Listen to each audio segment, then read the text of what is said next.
Hello friends, मैं BK sir BK competitive classes पर आपका स्वागत करता हूं।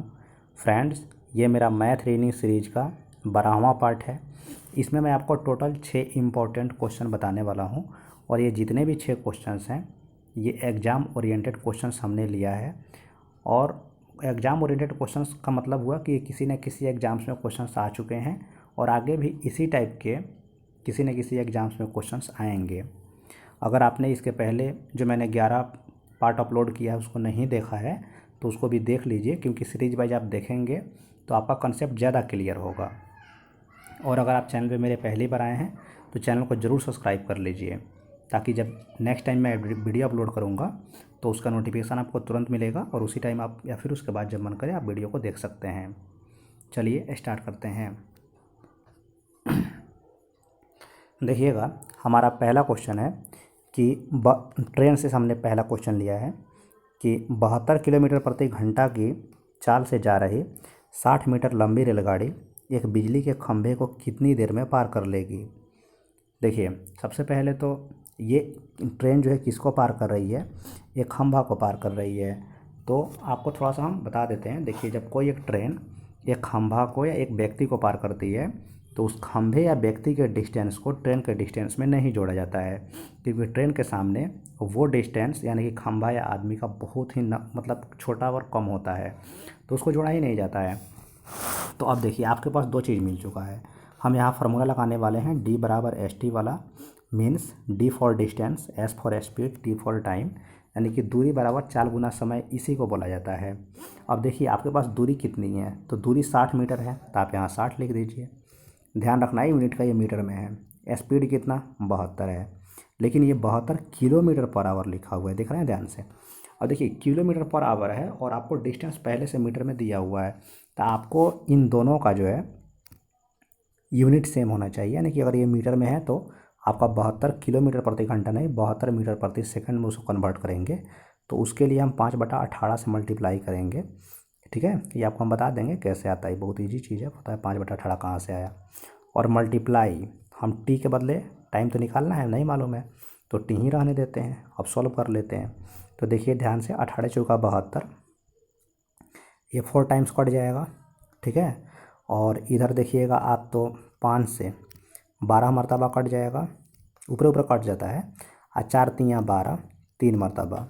तो टी का वैल्यू कितना है, देखिए 3 बराबर टी आया, 3 बराबर टी आया, मीन्स हम टी बराबर 3 बोल सकते हैं, यानी कि 3 सेकंड इसका सही आंसर हो जाएगा। ठीक है, तो देखिए इसमें करना कुछ नहीं था, बस आपको फार्मूला पता होना चाहिए कि डी बराबर एस टी होता है, यानी कि दूरी बराबर चाल गुना समय है। साथ ही में आप जब भी इस मैथ रीडिंग के पार्ट को देख रहे हैं तो आप साथ में कॉपी लेकर के बैठिए मैथ का, और उसमें ज़्यादा कुछ नहीं, बस जो मेन फार्मूला है उसको लिखते जाइए, या फिर जो भी मेन ट्रिक है आप उसको लिखते जाइए, और जो समझने वाला समझते जाइए।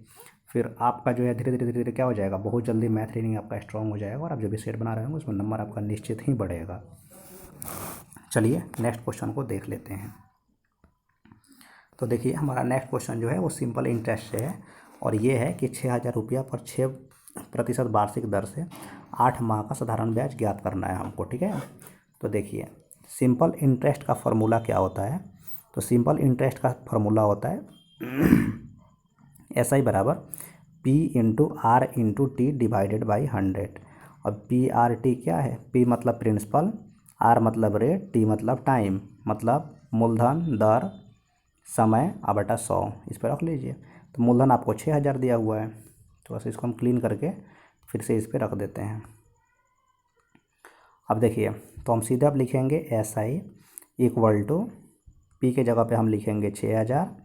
ठीक है, रेट के जगह पे 6, और ये 8 माह दिया है, तो आप 8 माह को जब वर्ष में कन्वर्ट करेंगे तो 12 से डिवाइड कर लीजिए। क्यों, क्योंकि एक साल में 12 मंथ होते हैं। और बोलिए आपने क्यों डिवाइड किया, सीधे 8 माह क्यों नहीं निकाल दिए। तो ध्यान से देखिए, बदलना आपको तब है जब क्वेश्चंस में जैसे कि रेट जो है ना, जैसे 6% वार्षिक दिया है, देख रहे हैं, जब वार्षिक क्वेश्चन में लिखा है मतलब आपका जो टाइम है वो वर्ष में ही होना चाहिए। वर्ष के अलावा किसी भी चीज़ में है तो उसको आपको कन्वर्ट करने की ज़रूरत है, तो ही आपका सटीक आंसर आ पाएगा। ठीक है, और मल्टीप्लाई आप यहाँ 100 लिख लीजिए, क्योंकि 100 तो फार्मूला का ही होता है। काट लीजिए, 2 जीरो से 2 जीरो कट गया, 12×5 = 60, मल्टीप्लाई कीजिएगा तो 5×6 = 30 और 30 × 8 30 अट्ठे मतलब 0 छोड़ दीजिए, 3 अट्ठे 24, 240 सही आंसर आ जाएगा। आप जब इनको मल्टीप्लाई करेंगे ध्यान से देखिए, 5 छक 30 हो जाएगा, और 30 में जब आप 8 से मल्टीप्लाई करेंगे तो 8 3 का 24 ही होता है ना, आज 0 240 हो गया। तो सही आंसर क्या हो गया? ऑप्शन नंबर बी हो गया। ठीक है, तो हमने इसमें कुछ नहीं किया है, बस आप फार्मूला पे रख दीजिए एसआई के, सिंपल इंटरेस्ट के, साधारण ब्याज के, आपका आंसर आ जाएगा। ठीक है, चलिए नेक्स्ट क्वेश्चन को देख लेते हैं। फिर भी अगर आपको कोई डाउट रह जाता है तो आप कमेंट बॉक्स में पूछ सकते हैं। आपको किसी भी तरह का मतलब किसी भी तरह का कोई डाउट है तो आप पूछ सकते हैं, कमेंट बॉक्स में अपनी बात लिखिएगा, हम रिप्लाई करेंगे। चलिए नेक्स्ट क्वेश्चन देख लेते हैं। तो क्वेश्चन नंबर 3 जो हमारा है वो है कि ए बी तथा सी किसी कार्य को 10 दिन 15 दिन तथा 15 दिन तथा होना चाहिए यहाँ पे, तथा 18 दिन में समाप्त कर सकते हैं। मैं बोल रहा है कि ए बी सी किसी कार्य को क्रमशः 10 दिन 15 दिन 18 दिन में समाप्त कर सकते हैं। ठीक है, यदि तीनों मिलकर इस कार्य को करें तो कितने दिन में समाप्त करेंगे? देखिए, सबसे पहले आपको इसके लिए क्या करना है कि आपको यहाँ पे जो भी 3 नंबर दिए गए हैं उसको आपको सीधे लिख लेना है, बहुत आसान तरीका बताते हैं। फिर आप क्या कीजिएगा, तीनों का एक जगह एलसीएम निकाल के आपको लिखना है। तो आप तीनों का एलसीएम मौखिक भी निकाल सकते हैं और कॉपी पेन से भी निकाल सकते हैं, मौखिक भी तो निकाल सकते हैं ना। देखिए मौखिक हम कैसे निकालते हैं, आप सीखते जाइए साथ में। देखिए आपको सबसे पहले क्या करना है कि इन तीनों में देखना है कि बड़ा नंबर कौन सा है। तीनों में 18 बड़ा है, आप 18 का टेबल पढ़ते जाइए और देखते जाइए कब इन दोनों से भाग लग रहा है पीछे वाले से। तो 18 दूना 36 नहीं लगेगा, 18 3 54 नहीं लगेगा, 18 चौका 72 नहीं लगेगा, 18 5 90। आप ध्यान से देखिए 90 में 18 से तो भाग लगा ही, 10 से भी लगता है, 15 से भी लगता है। अब कितना टाइम लगता है लिख दीजिए ना, 10 9 90, 15 6 90 और ये 18 5 90 लिख दिए, ये 6 है। ठीक है, अब कितने में समाप्त करेंगे? तो ये आपका जो 90 है ना, ये टोटल वर्क है, इसमें आप डिवाइड कर दीजिए इन लोगों के, जब तीनों मिलेंगे तब। तो तीनों को जोड़ लीजिए ना, 9 6 15 5 20।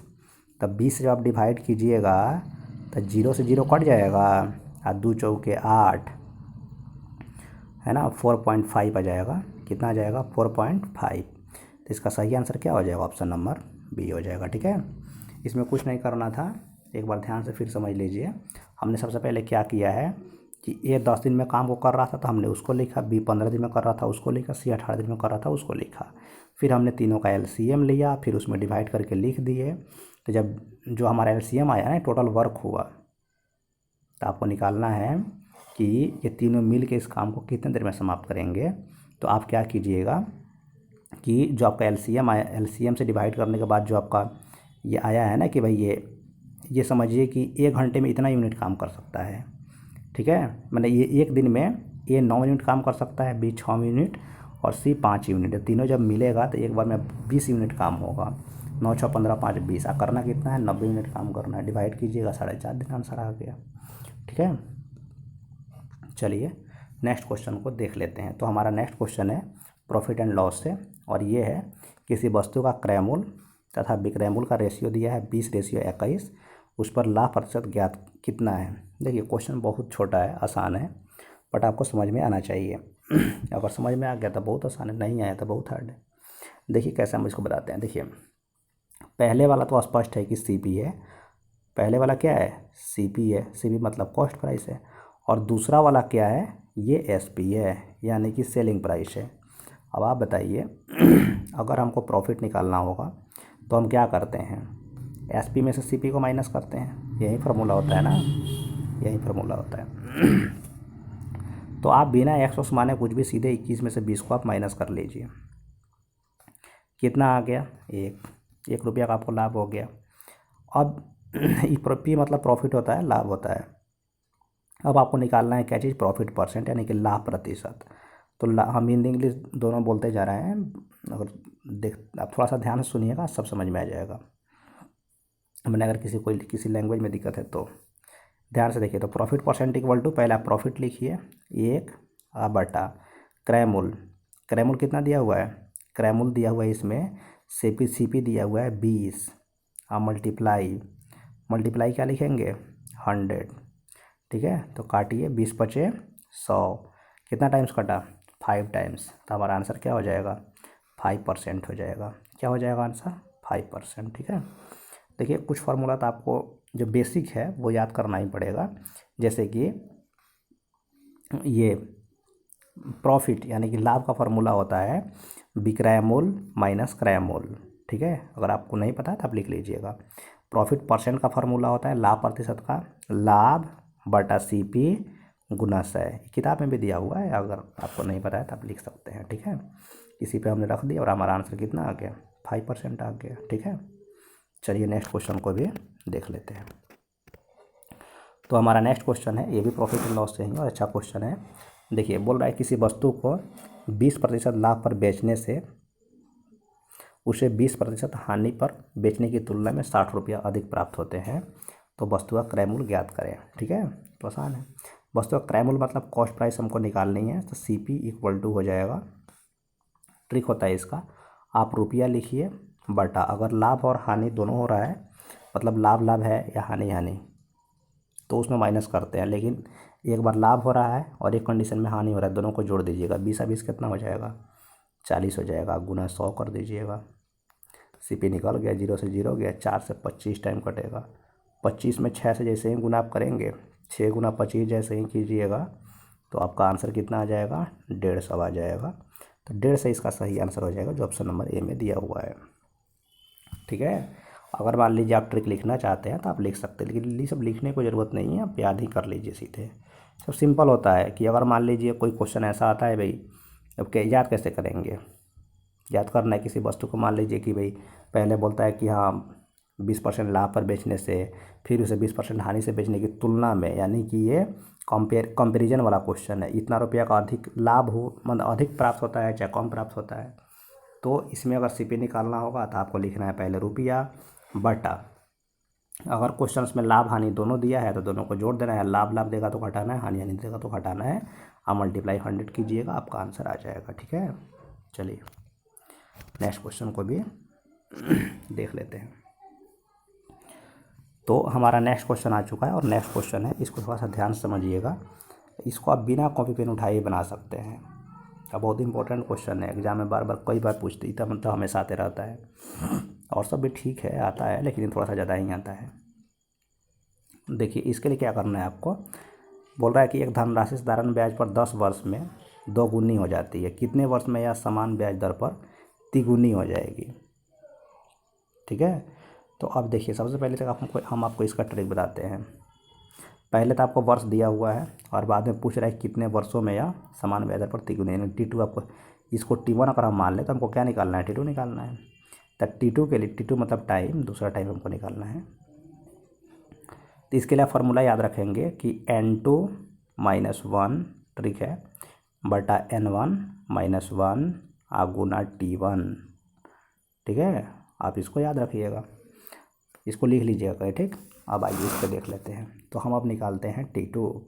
तो T2 इक्वल टू, अब N2 और N1 क्या है, गुना। N2 मतलब जैसे कि नहीं बोलता है कि 2 गुना 3 गुना, तो जो पहले गुना बोलेगा उसको नीचे रखना है, जो बाद में गुना बोलेगा उसको ऊपर रखना है, इसलिए हम लिखा है N2 ऊपर N1 को नीचे। तो आप क्वेश्चन में देखिएगा, पहले बोला था 2 गुना, तो कहाँ जाएगा, नीचे जाएगा। लास्ट में बोला है 3 गुना, तो ऊपर जाएगा। तब आप ध्यान से देखिएगा, N2 मतलब 3 - 1 बटा 2, पहले 2 गुनी था, -1, 1 मिनट ये इधर बैक हो गया है, हो चुका है। तब देखिए -1 आप गुना, यहाँ पे हम लिख देंगे टाइम को। अब आप इसको सॉल्व कर लीजिए। अब आप इसको सॉल्व करेंगे, मिटा देते हैं थोड़ा सा। ठीक है, देखिए अब इसको जब आप सॉल्व करेंगे तो यहाँ पे देखिए 3 में से 1 गया 2 बटा 2 में से 1 गया 1 गुना 10, तो 10 दूना 20 हो जाएगा। 20 वर्ष इसका सही आंसर आ जाएगा। इसको आप बिना कॉपी पेन उठाए भी तो बना सकते थे, इसे समझाने के लिए इतना था। देखिए बिना कॉपी पेन उठाए तक कैसे बनाते, सीधे आप सोचते ऊपर आएगा 3 में से 1 गया 2 और नीचे था 2 में से 1 गया 1, नीचे खत्म हो गया, तो 2 से मल्टीप्लाई कर देंगे 10 में, 2 दूना 20, 20 बार सही आंसर हो गया। इसीलिए हमने, आप देखिएगा थंबनेल में हमने लिखा है कि मात्र 2 सेकंड में आसान ट्रिक्स आप इसको सॉल्व कर सकते हैं। तो हम जो लिखते हैं उससे ज़्यादा ही आपको बताते हैं, बट आपको ध्यान से क्या करना है, बातों को सुनना है, समझना है। ठीक है, तो आप जो भी ट्रिक बता रहे हैं, जो भी बेसिक फार्मूला हम बता रहे हैं, आप उसको लिखते चलिए। ठीक है, फिर आपको आपका मैथ रीजनिंग धीरे धीरे और बहुत जल्दी ही आपका स्ट्रांग हो जाएगा। ठीक। ठीक है फ्रेंड्स, तो मैंने इसमें आपको टोटल 6 क्वेश्चंस बता दिया। अगर आपको कोई डाउट होता है किसी भी क्वेश्चंस में तो आप कमेंट बॉक्स में पूछ सकते हैं, मैं उसका रिप्लाई आपको दे दूँगा। साथ ही में अगर आप चैनल पर पहली बार आए हैं और इस वीडियो से आप कुछ भी सीखे हैं तो चैनल को ज़रूर सब्सक्राइब कीजिएगा। ये अपना चैनल समझ के इस चैनल को ज़रूर सब्सक्राइब कीजिएगा, क्योंकि यहाँ से आपको हमेशा कुछ ना कुछ सीखने को ही मिलेगा। इस वीडियो को लाइक भी कीजिएगा, थोड़ा अपने दोस्तों में शेयर भी कीजिएगा। मिलते हैं आपसे नेक्स्ट वीडियो में। Thank you.